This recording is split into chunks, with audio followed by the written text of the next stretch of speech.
Hey, what's going on, everybody? Commander Crane here, and we are back with our third episode of the Gruul Turf podcast. So, today's main topic is going to be a bit of a controversial one. So, today's main topic is going to be about cheating in the game of Magic. That kind of aspect of it, personal things that I've ran into in my time in competitive Magic, and a couple other notes, tidbits, thoughts, that kind of thing. So, before we hop into it here, as always, if you haven't watched the first two episodes, there is, on the main channel, there's going to be a playlist of the other ones, and this one's also going to be in there as well, if you want to check out the previous two episodes. So the other thing we have to get into real quick is the question of the day from the last episode. So last episode's question of the day was, what is your favorite guild? So we got two responses. So Wasteland Owl said that his favorite guilds are either Simic or Boros, which honestly I like both those guilds a lot, especially Simic. You know, you get like the card draw, you get the monsters, you get the 1/1 counters, you got a lot of options. Boros is cool because you can go like tokens, you can go like this like aggro burn strategy. I really like the battalion mechanic, you know, like, oh, I'm attacked with 3 more creatures, they have trample, first strike, indestructible, can't be blocked by creature tokens, whatever you have it. And then we have Aiden Stum, sorry if I mispronounced that. He said his favorite guild's Rakdos. Very cool, honestly. It's actually, funny enough, one of the best decks in Pioneer right now, Rakdos midrange. So, yes, Rakdos is cool. Probably one of my personal favorites, too, I would say. I'm not gonna tell you what mine is, but you could probably take a guess on probably what it is. So just, you know, you can figure that out for yourself. So, alrighty. So also before we hop into the main topic here, I don't think I talked about this in the last episode, but the history videos. So far as of the recording of this video, we have 3 history videos that have been released. So we have a video about Glorybringer, we have a video about Ghalta Primal Hunger, and then we have a video about Fleecemane Lion, which came out just a few days ago. So history videos are about a 4-5 minute video, just talking about the competitive history of those cards, and then also kind of like where they see play today, like if they've been reprinted, that kind of thing. So if that's something that interests you, for those who haven't watched it, obviously there's going to be a playlist on the main channel. There's 3 videos right now. There's definitely going to be more. The feedback has been very, very, very good for those videos. So at this point, I like making them, and I'm going to keep making them. So if you want to give a recommendation on what I should do next, go to those videos and put it in the comments below. You can put it here, but I recommend I'll be able to sort it out easier if you comment in those videos. So yes. That was, I think, the last thing I wanted to talk about. I've got my notes right here. So, yes, looks like that was the last thing. So, okay. So, hopping into the main topic of the day. So, cheating in Magic. I think at least, depending on what level you've played Magic at, I think everyone's ran into it at some level. Whether or not you are a new player, whether or not you've played in competitive events, many competitive events, everybody I think's ran into it at some point. But the thing is with cheating is it's not as simple as someone makes a mistake, they're cheating. It's not that at all. So I'm going to give some personal examples of times that I've suspected someone, or, you know, like, I guess I'll give examples. So it'll be, maybe not that they're cheating, is that the fact that they don't know the rules or interactions. So let me give an example. So when I was a new player, I was playing this mono green monsters deck, weird, but I was playing against a friend of mine, and he was playing this mono black pile. I think it was like mostly vampires, and so he went to target. So he went to murder my I don't know what creature. Well, I think it was an Elder Scale Worm. We'll say Elder Scale Worm. So he goes, you know, murder, and I go, in response, Vines of the Vastwood, to give it basically hexproof. And he goes, oh, okay, well, I'll target this one, a different creature. Which obviously, once you choose the target of something, you can't change the target. So I didn't really play with him a lot at the time, but was it cheating, or was it he just didn't know the rules? Well, you know, that's up to your own interpretation. You know, he'd been playing Magic a couple years before I had. I was still relatively new, probably didn't even play for a year at that time. So I played with this person a lot. So let's move on to another incident with this same person. So we're playing Commander, and so the same person, you know, we have a big pod, and there's like 4 or 5 people playing in this Commander pod. So on turn 2 or 3, he cracks an Evolving Wilds, and then he passes his turn. Well, by the time that it goes all the way around back to him, he's still fumbling with his deck with the Evolving Wilds. I'm like, oh, that's kind of suspicious. He didn't offer a cut, which normally with Commander, if it's a group of people that I trust and like to play with, we don't, you know, do cuts. If it's a group that you're not familiar with, always always cut. You know, then all of a sudden he goes, oh, Soul Ring, Dream Halls, play my Progenitus. Like all of a sudden it's like, huh, interesting. You just had the nut draw, happen to draw a Soul Ring and have a Dream Halls.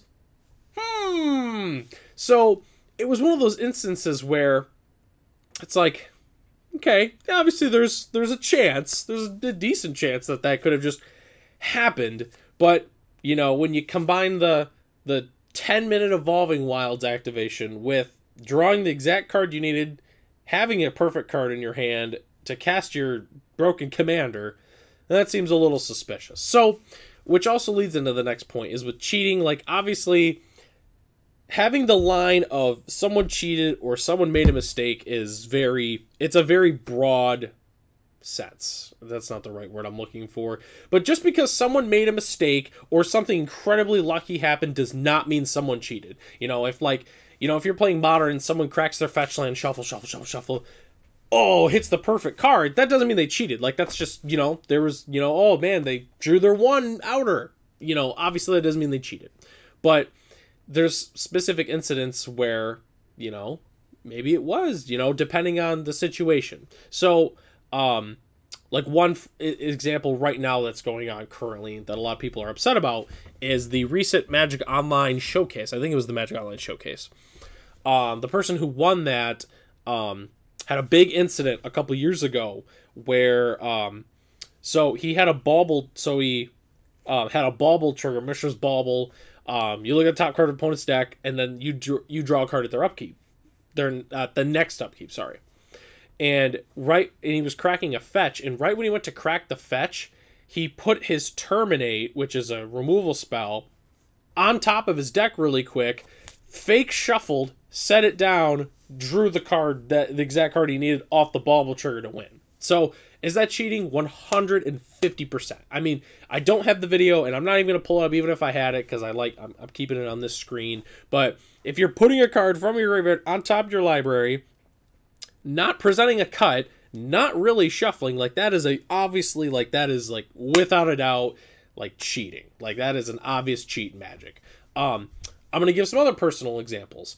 So when I started playing competitive Magic, there was someone that I used to hang out with a little bit here and there, mostly just went to competitive events with them. And there was, you know, a lot of accusations of said person, you know, being a little sketchy. You know, at first I'm like, I don't really know. I don't really see it.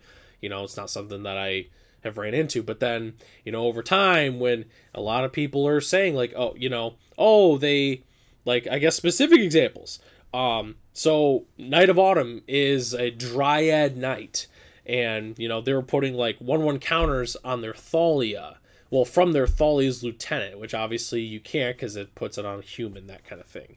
And there were other weird examples where, you know, maybe someone is just, you know, maybe they're, you know, nervous. Maybe they're just like, you know, like, oh man, I've got lethal, I think I can get this, and you make a mistake.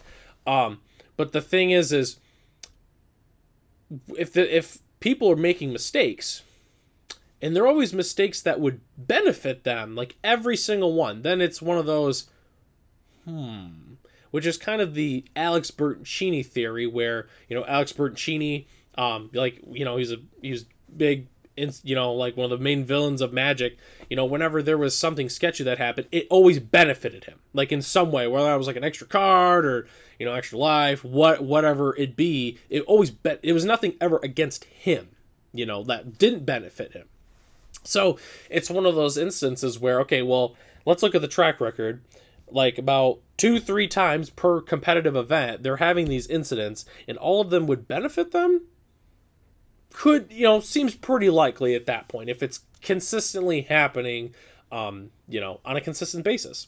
But one thing to remember with cheating is, again, just because someone makes a gameplay mistake does not mean that they were cheating. Like a great example, a couple months ago, I was playing Pioneer, and I went to overload my Mizium mortars, and I didn't even realize there was actually a guy sitting next to me, and this was at an F&M. This wasn't a competitive event. And he goes, "Oh, you don't have triple red for Mizium mortars to overload it," which was with I was playing my Dinosaur deck at the time, which has a ton of red sources. So I've never been at an instance where I had 6 mana but not triple red, and all of a sudden I was, oh my gosh, I don't have triple red. Holy crap. And I felt terrible because, like, we caught it. It was, like, caught right away. So we were able to fix it. But, like, obviously my opponent doesn't know me, like, oh, man, he was trying to cheat me. But, and I can tell you in confidence, it definitely was not that. So, but, if my opponent is suspicious, that's somewhat reasonable to be suspicious. I don't blame him.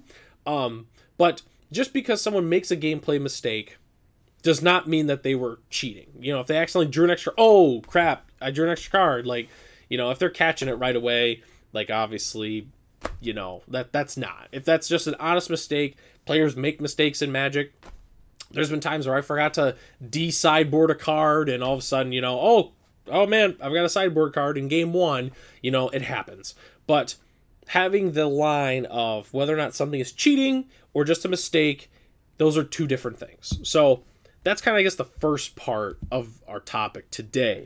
So I guess here's another example. So with cheating is, so what do you do exactly if you suspect someone is, you're playing Magic, let's say at an F&M. Okay, actually, let's go through all the levels. We'll go through all the levels. So let's say you're playing at home with your friends and you think your friend's doing some sketchy stuff. That's something you probably should just, like, hey, like, how many cards are in your hand? How many did you start with? That kind of thing, which, my personal opinion, if you're playing, like, casually with a friend, and your friend is, like, openly most likely cheating, like, you are very suspect of them, probably don't play Magic with that person anymore. I think that's a pretty obvious thing. That's, if someone's willing to cheat and you're just, like, playing for fun, probably not something you probably shouldn't play with them then, So, obviously, there's not too much you can do, obviously, if you're just playing casually. If you're at an F&M or a pre-release, and you think someone is cheating, obviously, talk to tournament organizer, talk to the judge if there's a judge there, talk to maybe some experienced players, like, hey, my opponent was doing kind of some sketchy stuff. If you ever have a question if there's a judge at your, your F&M or somebody you can talk to, like, by all means, like, if you think something sketchy is going on, absolutely talk to them. Like, if you have a question about how their cards work, like, if they're saying, oh, it works this way, and if you're not 100% sure, call a judge. You are more than welcome to. In fact, I encourage it. And most players probably would encourage it. So don't be afraid to do that. Obviously, if anything is, like, 100% sketchy that they're doing, you immediately call a judge. Don't do anything crazy. Just call a judge. And then obviously, going up from competitive levels, kind of the same thing. Obviously, call a judge if you have a question on a card that they're, saying if you think you're right, they're wrong, that kind of thing. Like, do not be afraid to call a judge. They're there to help you for instances like that. So I guess that's kind of the second thing. But in terms of personal instances, I've ran into some other miscellaneous ones, which most of these I would say most likely were instances of cheating, but not all of them per se.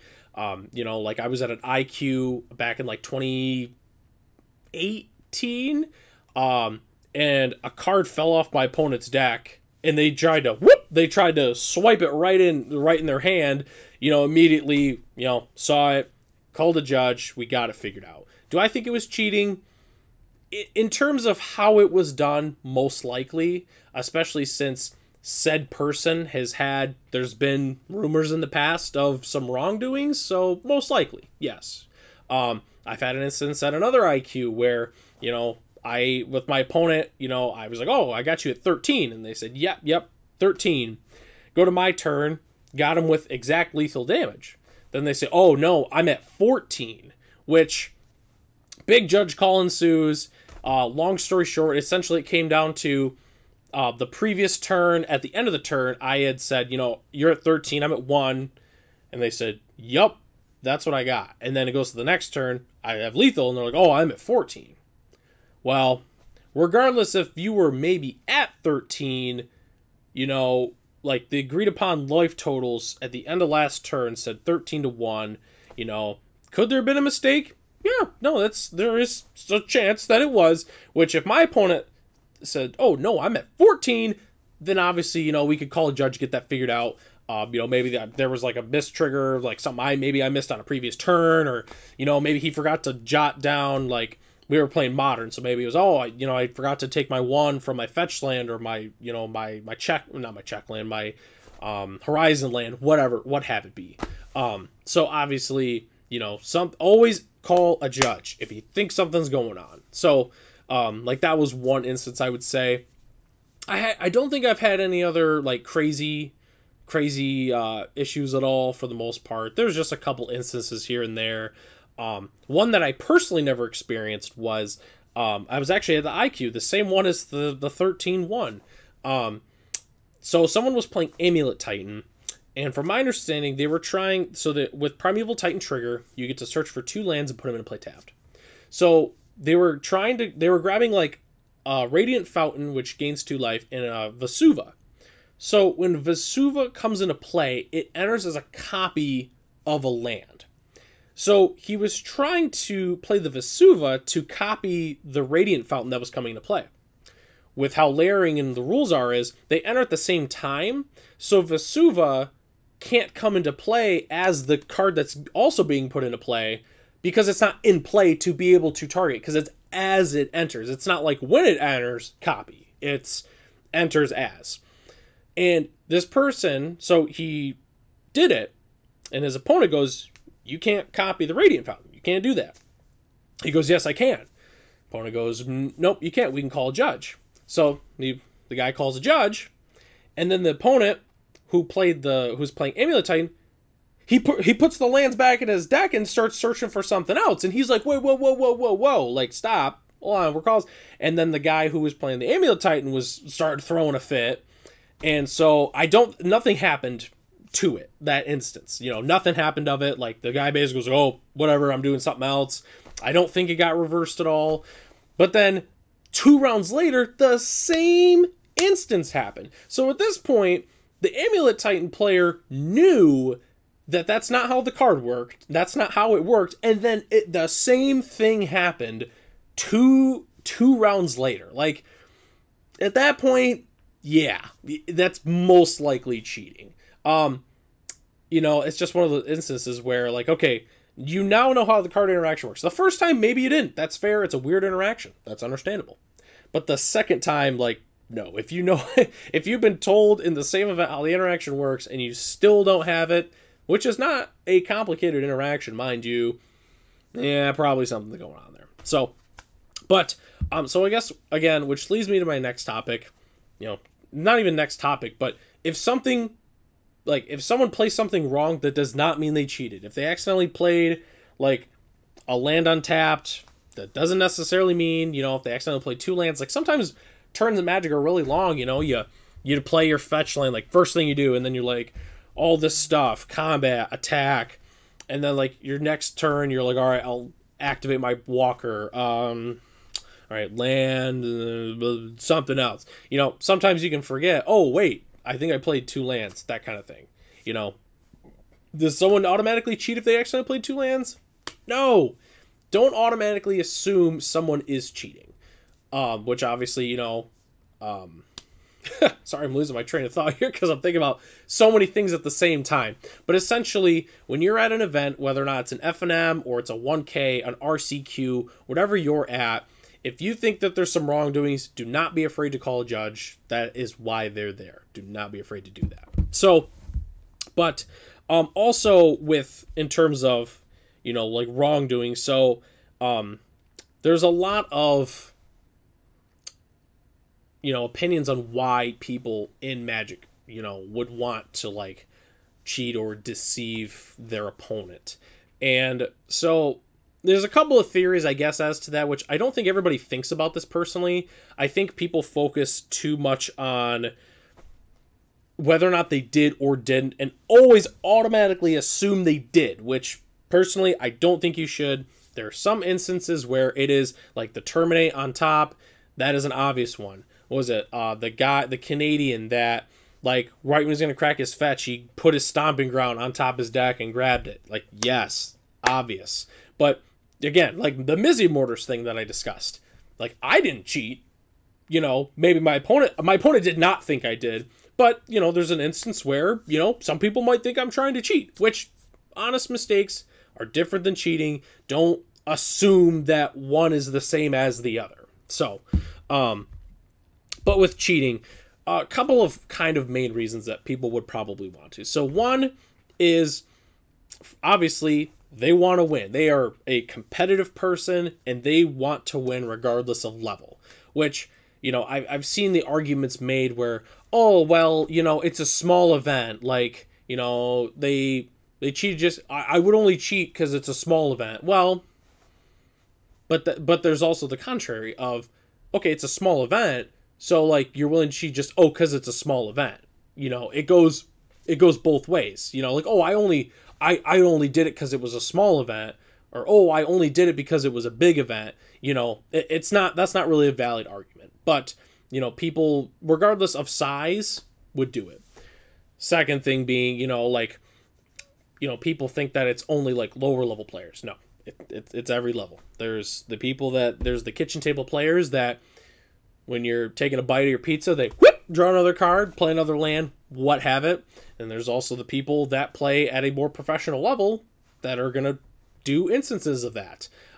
So just because of someone, oh, well, they're a great player, they wouldn't cheat. Or, oh, they're not a great player, they wouldn't cheat. Doesn't matter. It doesn't matter what level you're at. It is the same, I'm not saying obviously everybody's the same. They're all cheaters, but it's all at the same level. There's not any one specific group that tends to cheat more. Typically, the higher levels tend to cheat better. They do better cheats, or they're better at hiding it, but, they're still going to be the same. But my personal opinion is, I think the reason that people cheat the most is because of how much they can gain from, taking an advantage like that. So, like, if it means like oh man, if I can play this extra land, I can probably win this. I can win the match, which puts me into the top 8. Being able to gain potential from, like, doing a small cheat, even if it's just drawing extra cards. Like, oh my gosh, I need to draw this answer. I'm going to draw 2 cards instead of just 1. That kind of thing. Which the contrary to that is, you have a lot to lose if you cheat in Magic. So especially with how the community is. Like, if you cheat, you're almost outcast. Like, if you go play in paper, you're framed as a cheater. Like, you are, like, people know who you are. They know the things they kind of do. It's like you're shunned, essentially. So for those people who care a lot about, being in the community, being a part of that, you're officially really not a part of it anymore in 98% of people's minds. You're not a part of the community anymore. So, if you're one of those people that's like, willing to cheat, like, oh, I really want to beat my opponent, I really want to win, I really want a top 8. Is that top 8, like, maybe getting that top 8, is it really worth, like, most people in the community, the backlash, the negativity? Is it really all worth that? Is it worth, like, having to sell your collection because, like, no one wants to play with you anymore, no one respects you anymore in the community? It's not worth it. I can tell you, like, obviously not from a personal experience, but it's not worth it. It's really not worth it. So, with cheating, again, like, it's anybody can do it at any level. Doesn't matter who you are, like, what level you're at. Anybody can, and anybody would. Not everybody would. They can. They can do it. Obviously, I'm not implying that a large majority of people are. I know there's this stigma going around, like, oh, all pro players are cheaters. Absolutely false. That is not true. A large majority of them are not cheaters. They are honest people that like to play Magic, or at least like the gameplay. They like something about it. They are not all cheaters. Not everybody is going in there and is like, oh man, if I could just get away with drawing a couple extra cards or play an extra land, I'm gonna win this. No, it's not how it is. So just keep in mind that, with cheating, it's not worth it. If you're one of those people that, maybe here and there draws an extra card, or, does something like peeks when they're shuffling their opponent's decks, it's really not worth it. I mean, it's not worth getting caught for like that little bit of extra, like, and plus the other thing too is, like, if you're trying to cheat to try and get recognition, I mean, it's really like what? Like, obviously maybe others might not know you cheated, but it's like, oh yeah, I won the RCQ. But like, oh yeah, I drew an extra card against that guy. I stacked that guy's deck. I did this. Like, did you really win it? I mean, you did on paper, but like, not really. You cheated. Like, you didn't actually win anything. You cheated. So, just something to keep in mind where, it's like, it's not the same if you just cheat. If you're trying to be, if you're aspiring to be like a great player and do all these great things, is like cheating the way to go? No, it's not. Me personally, I have a very guilty conscience. It'd be pretty hard for me to do it, especially at a competitive level. So, something to keep in mind for that. So, I think we talked about all the main parts, at least in regards to cheating, that I wanted to talk about. So I guess the wrap up, like TLDR, is anybody can always call a judge if you're suspicious, and don't automatically assume if someone makes a mistake, they're automatically cheating, and that all pro players are, because they're not. I can confidently tell you that not all pro players are. Are there some? Yes. It is a very, very small portion. It is not, I know there's some Magic YouTubers out there that like make it seem like 80% of them cheat. It's not the case. I don't know what the number is, but out of all the Magic pros I've met, and of all the ones I've heard of or know, it's a pretty small number. Most people are going to be very honest with you. But that also goes with, don't necessarily trust them. You shouldn't always trust your opponent with everything, Don't automatically assume that everybody's clean. Just don't assume that. Because they're not going to assume the same with you. They're not going to assume like, oh, this guy is good. I know. Like, obviously, if it's your friend, that's different. But if you go to a RCQ and it's a guy you've never met, don't automatically assume. I'm not saying, oh, I'm going to watch him, make sure he's not cheating. Like, no, you don't need to do that. But just don't assume, oh, yeah, you're good. You don't have to cut. Oh, yeah, we don't have to call a judge. Like, just do what you would still normally do. Don't put yourself in that potential situation. So, just something to keep in mind. But yes, at least with going back, wrapping it up, personal opinion with cheating is obviously cheating's a terrible thing in Magic. It's probably what caused Wizards of the Coast to originally want to start moving toward Arena, because A, it was all big and new, but B, also you can't stack your opponent's deck if you're playing Arena.